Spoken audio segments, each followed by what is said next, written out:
Yeah, yeah. Trey 600, 3600, Trey 600, 3600. So they think I stuck him, but I didn't. I didn't have no weapon at the time. But when I hit him right here in the glasses, his glasses broke and it cut him. So anyway, they booted us, took us across the yard, took him to the infirmary. They got me on the wall. But at the same time they got me on the wall, one block, because I'm in 2 blocks, 1 block is releasing to go eat. The homies took off in 1 block. But now they took off with that heat. They took off with that fire. Right. So they stabbed one. Boom, boom, boom, boom, boom. And it was the homie Icy from Grape Street and the homie Loco from Harlem. No, Psycho, not Loco, Psycho from Harlem.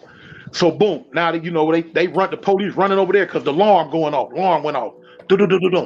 So they, make a long story short, they locked us all up. Now in California prison, we back here in the lockup. It's straight. It was straight gladiator. Boom, because the police playing games. The police putting us on the rec yard with each other. We get into it every day. They have 2-3 fights in the morning. Boom, they have 2-3 fights in the afternoon. Nothing else.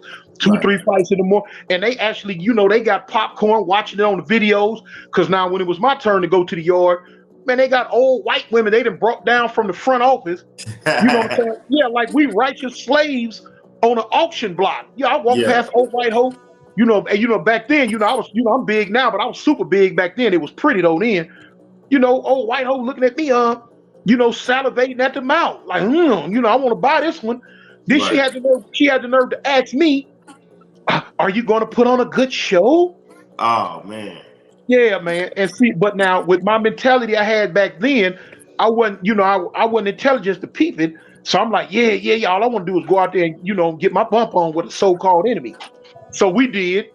Boom, we come in. But now, after so long, me and the essay, because I was calling shots over the Crips and lock up.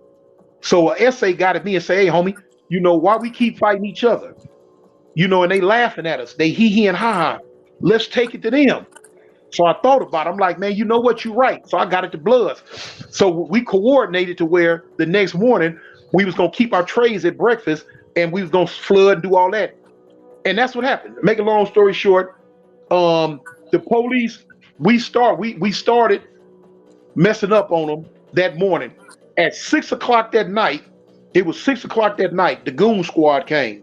Right. And they did over 100 cell extractions. I mean, they beat all behind. I didn't give a damn. By this time, I was in a single man cell because I was, I ain't gonna lie, homie, I was throwing piss, doo-doo, and everything I could on the police.